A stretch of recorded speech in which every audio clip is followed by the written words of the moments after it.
नमस्कार प्यारे बच्चों। बेटा कल हमने पढ़ा था पाठ नंबर 16 लाला लाजपत राय। ठीक है बेटा, तो आज हम आगे पढ़ेंगे।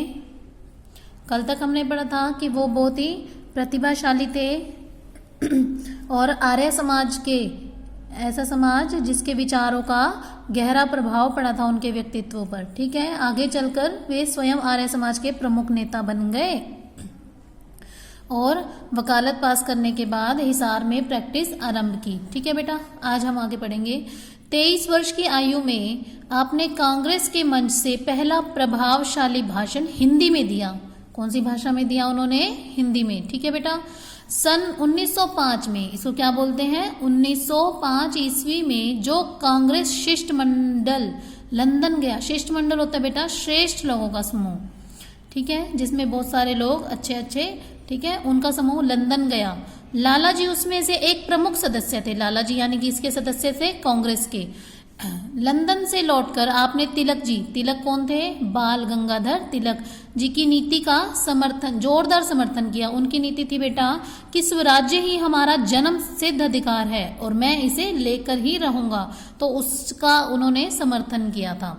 आपको विश्वास हो गया कि आपको यानी इनको, लाला लाजपत राय जी को विश्वास हो गया कि भारत का भविष्य हमें स्वयं ही संवारना होगा। इसके लिए संघर्ष, स्वदेशी के उपयोग यानी अपने देश की वस्तुओं के उपयोग और विदेशी वस्तुओं के बहिष्कार को हथियार बनाना होगा। इस स्वदेशी आंदोलन में आपको मांडले जेल भेज दिया गया। मांडले जेल से छूटने के बाद आप इंग्लैंड चले गए। वहां से आने के बाद वे मदन मोहन मालवीय जी द्वारा गठित यानी कि बने हुए हिंदू महासभा में काम करने लगे। जो मदन मोहन मालवीय जी द्वारा बनी हुई हिंदू महासभा थी उसमें वे काम करने लगे।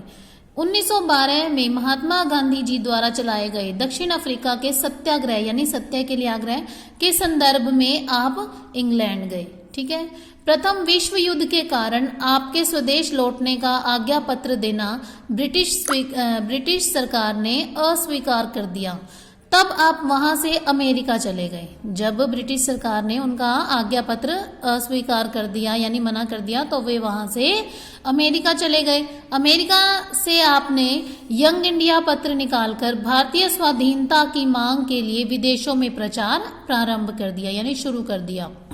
अप्रैल 1919 की जलियांवाला बाग की घटना से दुखी होकर, जो जलियांवाला बाग में कांड हुआ था वहां की घटना से दुखी होकर आप मुंबई पहुंचे।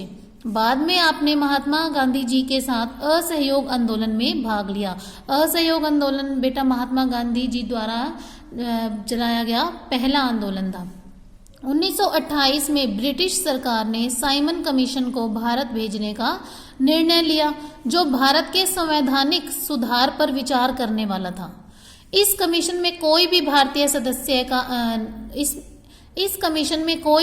सदस्य नहीं था। इससे भारतीयों में रोष व्याप्त हो गया। रोष यानी कि क्रोध, गुस्सा हो गया। आप काले झंडे लेकर लाहौर में विरोध प्रदर्शन का नेतृत्व कर रहे थे। पुलिस बर्बरता पूर्वक इस जुलूस पर लाठियां बरसा रही थी। आप पीछे हटने वाले सैनिक नहीं थे। आप पर लाठियों के अनगिनत प्रहार पड़े, जिससे 17 नवंबर 1928 को आप सदा के लिए मातृभूमि की गोद में सो गए यानी कि उनकी मृत्यु हो गई। इससे राष्ट्रीय आंदोलन का एक उच्चतम नेता और भारतीयता का प्रबल स्तंभ चला गया। आप कहा करते थे, मेरा मत सत्य है, मेरा धर्म स्वराष्ट्र की पूजा है यानी अपने देश की, अपने राष्ट्र की पूजा है। मेरा न्यायालय स्वयं मेरा अंतःकरण है।